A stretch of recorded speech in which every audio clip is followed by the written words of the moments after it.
大家好，我是小美，今天用洋葱分享一道小菜。先将洋葱对半切开，放入水中浸泡5分钟。泡洋葱的时间可以准备一些配菜，半个去皮的胡萝卜，先切成薄片，再切成细丝。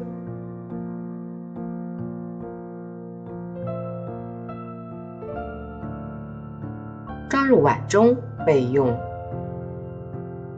再准备半个黄椒，切成细丝，装入碗中备用。捞出泡好的洋葱，再切成细丝。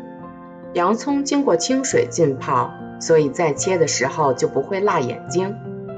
全部切好后装入大碗中，再倒入胡萝卜和黄椒丝，然后再加入1勺生抽、2勺香醋、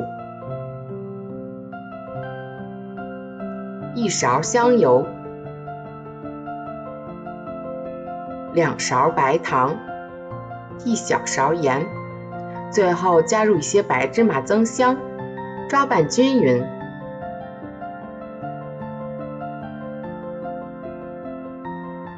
再放在盘中就可以了，一道爽口开胃的小菜就做好了。洋葱中含有很浓郁的辛辣味，所以在拌的时候加白糖，这样可以使味道变得柔和，拌出的洋葱就不会有辛辣味，小朋友也可以吃。如果你喜欢，也来试试吧。我是小美，喜欢我的视频就关注我吧，谢谢您的支持。